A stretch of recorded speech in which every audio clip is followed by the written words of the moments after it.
안녕하세요, 맘가이 대표입니다. 자, 오늘은 살균 소독제 얘기를 또 해볼까 합니다. 코로나 바이러스가 좀 잠잠해지나 싶더니 다시 또 이제 급부상을 하고 있어요. 이에 따라서 이제 좀 다른 한편에서는 살균 소독제를 판매하는 업체들의 허위 과대 광고가 다시 시작되고 있다. 저희가 좀 조사를 해봤는데 아직도 허위 광고나 과대 광고가 나타나 있는 것 같더라고요. 당연히 이제 코로나 바이러스 예방 차원에서 소독제가 필요합니다. 잘만 사용한다면 굉장히 인간에게 유익할 수가 있어요. 그런데 이제 잘못된 살균제를 사용을 한다면 큰 문제가 될 수 있기 때문에 굉장히 주의를 해서 사용해 주셔야 됩니다.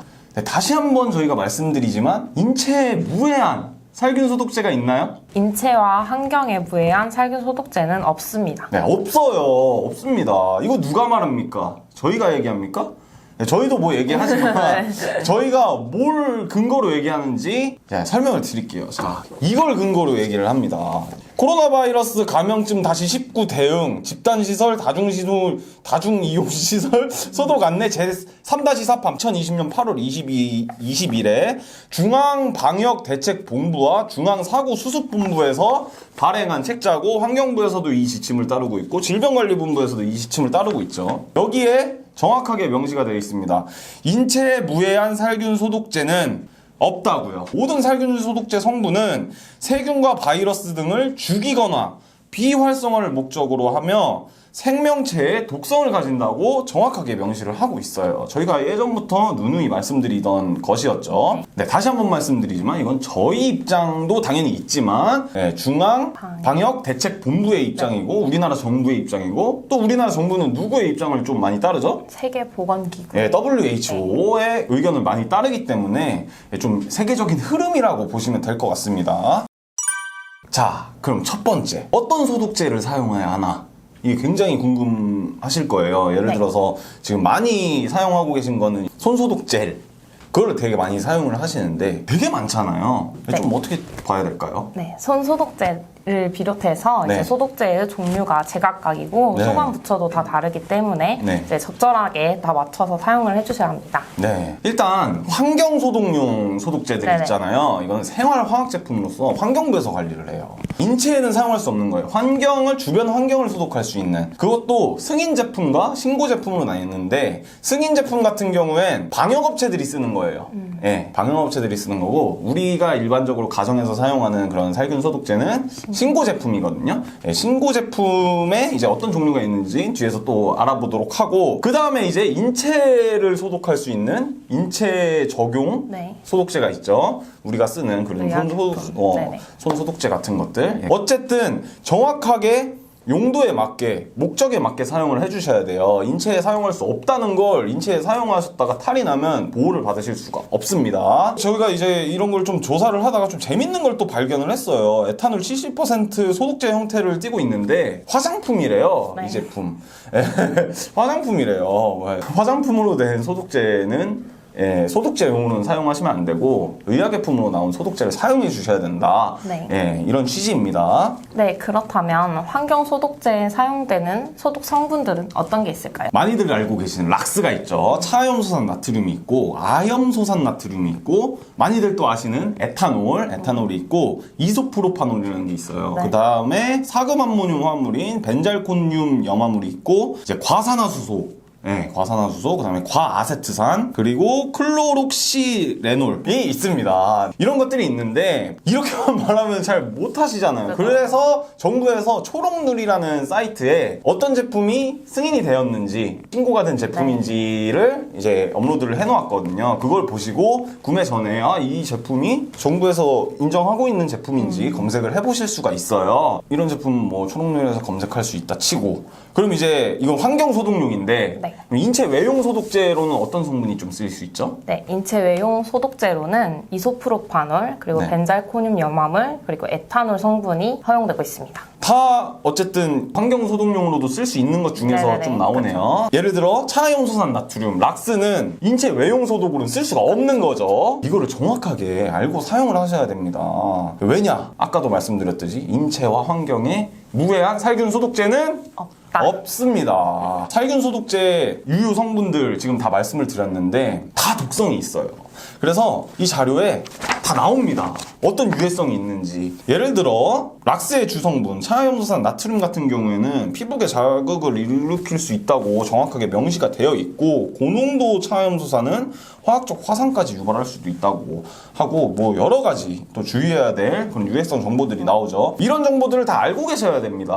어디에 나와요? 제품 뒷면에 다 써 있어요. 그렇죠. 제품 뒷면과 공신력 있는 기관에서 발표한 정보를 보셔야 안전하게 살균 소독을 하실 수가 있습니다. 네, 그럼 이제 앞에서 살펴본 이 살균 소독제 유효 성분들 말고 차염소산수 관련해서 저희한테 또 되게 많이 질문들을 하시고 있어요. 차염소산수는 어떨까요? 이 성분은 뭐 염소계 소독제로서 락스의 주 성분인 차염소산 나트륨보다는 그 특성상 인체 자극은 적을 수 있으나 인체 외용 소독제로서 허가된 성분이 아니고 임상 데이터가 없기 때문에 주의하셔야 합니다. 네, 주의사항을 잘 지켜서 사용하시면 안전해요. 근데 그렇게 않게 사용하게끔 이런 허위 광고나 과대 광고가 있으니까 저희가 지적을 드린 겁니다. 자세한 내용은 첨부 영상을 이렇게 걸어 놓을 테니까 거기서 좀 더 자세히 확인을 하실 수가 있습니다. 또 오해하시는 게 있어요. 정부에서 어쨌든 허가 승인을 했잖아요. 그런 제품들은 어떻게 써도 안전한 건가? 이렇게 또 오해하시는 분들이 계세요. 맞나요? 아니죠. 적절한 사용 목적과 용도에 맞게 사용해 주셔야 합니다. 되게 조심해서 사용해 주셔야 되는 부분이고 안전수칙에 맞게 사용해 주시면 좋겠습니다.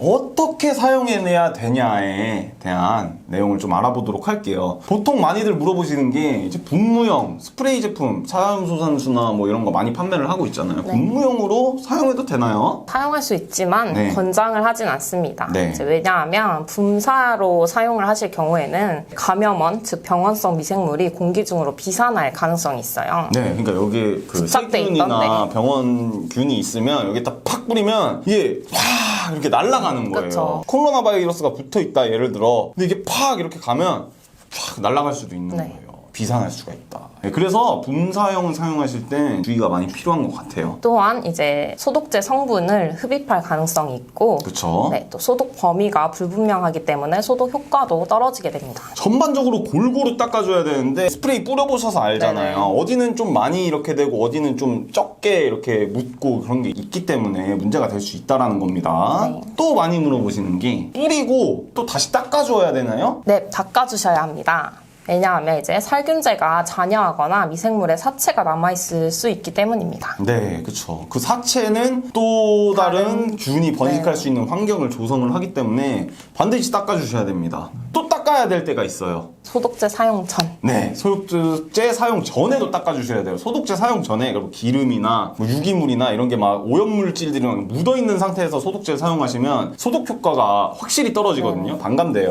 또 한번 닦아주고 소독한 다음에 또 닦아주셔야 된다. 굉장히 번거롭죠. 그러니까 소독하는 게 만만치가 않은 작업이에요. 그러니까 가정에서 뿌려놓으면 다 소독되고 이런 게 어딨어요, 세상에. 굉장히 주의해서 잘 꼼꼼히 이렇게 사용을 해주셔야 돼요. 그리고 또 질문 많이 해주시는 게 있어요. 섬유 제품은 어떻게 하냐? 뭐 예를 들어서 카페트 이런 거, 소파인데 면소파 이런 거 있잖아요. 뭐 침구류 이런 것들은요? 네, 그런 것들은 소독에 권고되지 않는 대상입니다. 왜냐하면 이제 다공성 표면으로 되어 있기 때문에 살균제가 잔류할 수 있어서 네. 살균 소독보다는 주기적인 세탁을 권장하고 있습니다. 지금까지 말씀드린 모든 소독제들이 단단한 방수성 표면을 소독하는 데 특화되어 있는 것들이거든요. 네네. 네, 그럼 세탁이 불가능한 경우도 있을 거 아니에요. 그런 경우에는 어떻게 하냐 했을 때 정부에서는 물과 세탁용 소독제를 사용하여 제조사의 설명서에 따라 손세탁을 하래요. 되게 어렵죠. 이거에 대한 정답은 없을 것 같습니다. 어쨌든 권고되지 않는 대상이긴 하다, 소독이. 네. 그리고 또 질문 많이 들어온 게 있어요. 터널형. 자, 네. 지금 사진과 같이 이렇게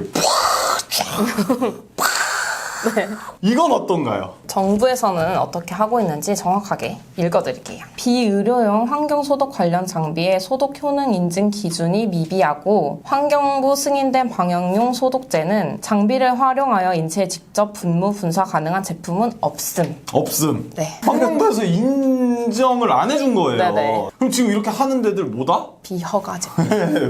승인받지 네. 못한 제품들입니다. 우리나라 말고 다른 곳에서도 이 방식은 좀 추천하고 사용하고 있지 않죠. 네. WHO나 이제 미국의 CDC, 우리나라로 치면 뭐 질병관리본부라고 볼 수 있는데 여기서도 살균 터널, 코로나19 바이러스를 예방할 수 있다는 효과성에 대한 증거가 굉장히 미비하다라고 말을 하고 있고 인체에 직접 살균제들이 이렇게 접촉되면서 피부나 이제 눈이나 점막 같은 곳에 자극을 유발할 수 있으므로 권고하지 않고 있습니다. 그러면은 어떻게 사용하는 게 안전한지 이거는 모든 살균제, 살균 소독제에 해당되는 내용입니다. 다시 한번 알아보도록 할게요.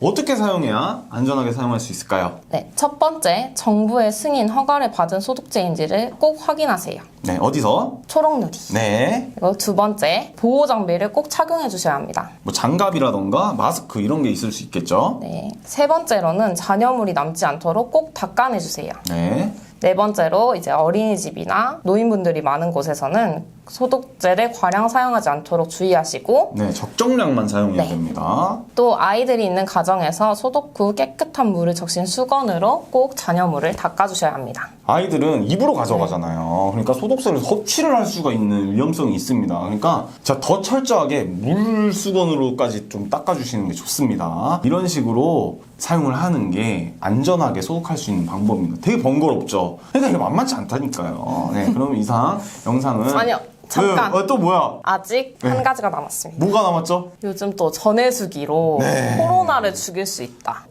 라고 네. 광고를 하고 계십니다. 아, 그래요? 네. 전해수기로 코로나를 죽일 수 있는지는 저희가 예전 영상에서 한번 밝혔었어요. 간단히 요약을 하자면 네. 질병관리본부에선 락스, 산화염소산 나트륨 수용액을 통해서 코로나 바이러스를 예방하기 위해선 500ppm 이상의 유해염소 농도가 필요하다고 하고 있는데 전해수기는 200ppm까지밖에 제조가 안 돼요. 소금을 넣고 이렇게 제조를 하면. 그렇기 때문에 예방이 어려워 보인다라고 저희가 말씀을 네. 드렸었는데 대표적인 전해수기 판매업체인 바우젠 거기서 최초로 코로나19 불알아 시험 성적서를 획득을 했대요. 그래서 시험 성적서를 이렇게 봤어요. 일반적으로 소금을 넣고 만드는 그 전해수나 그러면 수돗물만 넣어서 만드는 전해수가 아닌 별도의 앰플을 네. 넣고 만든 물로 코로나 바이러스 3일 테스트를 한 거거든요. 네. 그러니까 이걸 정확하게 알고 계세요. 그 앰플을 넣고 만든 물이 코로나 바이러스를 죽일 수 네네. 있었다. 근데 이거 굉장히 작게 써 있기 때문에 이걸 정확하게 좀 알기가 어렵더라고요. 그래서 소비자분들이 이런 부분 정확히 알아주셨으면 좋겠고 앰플, 그럼 그 앰플은 뭐가 그렇게 대단한 거길래 코로나 바이러스를 죽일 수 있어요? 앰플의 성분은 희석 염산과 소금, 물로 이루어졌다고 합니다. 염산이 들었죠? 네. 어쨌든 가정에서 사용하실 때 굉장히 주의해서 사용을 네. 해주셔야 돼요. 염산이 좀 위험하니까. 저희가 예전 영상에서도 설명을 드렸지만 염산 넣은 물을 전기분해하면 미산성 차염소산수가 생성이 됩니다. 소금을 넣으면 락스 성분인 차염소산 나트륨 수용액이 되고 염산을 넣으면 미산성 차염소산수가 생성이 됩니다. 미산성 차염소산수가 일반적인 락스 차염소산 나트륨 수용액보다 훨씬 살균력이 강력하기 때문에 예, 뭐 같은 농도여도 코로나 바이러스를 죽일 수 있는 가능성이 높아져요. 그렇기 때문에 이런 시험 성적서를 획득할 수 있었다고 보이고 근데 중요한 게 또 있어요. 이게 테스트 조건인데 네. 이 시험 성적서를 보시면 작게 써 있는데 30초간 침적. 침적은 퐁당이에요. 퐁당. 담궈주시고. 예, 담궈져 있는 거예요. 스프레이랑 엄청난 차이가 있습니다. 스프레이랑은 비교가 안 될 정도로 차이가 있기 때문에 전해수기 보통 스프레이로 많이 사용들 하시잖아요. 스프레이로 이렇게 칙 좀 뿌려놓는다고 코로나 바이러스가 죽냐는 또 다른 문제입니다. 네. 그렇기 때문에 이런 정보 정확히 알고 계셔야 되고 참고적으로 뿌려서 코로나 바이러스를 좀 불알아하거나 사멸시킬 수 있는 미산성 차염소산수의 유효염소 농도는 한 100ppm 이상 되어야 된다라고 저희가 이전 영상에서도 또 밝힌 바 있습니다. 이상으로 살균 소독제 어떻게 사용해야 되고 어떤 걸 사용해야 되고 알아보았습니다. 안전하게 사용하셨으면 좋겠고 살균제 때문에 소독제 때문에 건강상 위해가 있으면 얼마나 억울해요. 그러니까 좀 안전수칙에 맞게 잘 사용을 해주셨으면 좋겠습니다. 요새 또 손소독제들 많이 사용들 하시는 것 같아요. 네. 근데 손소독제도 너무 과량 사용하거나 그러면 피부에 좀 안 좋을 수도 있거든요. 그래서 다음 영상에는 저희가 손소독제 중에 좀 성분이 좋은 것들을 뽑아서 좀 알려드리는 시간을 갖도록 하겠습니다. 이상 영상 마치도록 하겠습니다. 감사합니다. 감사합니다.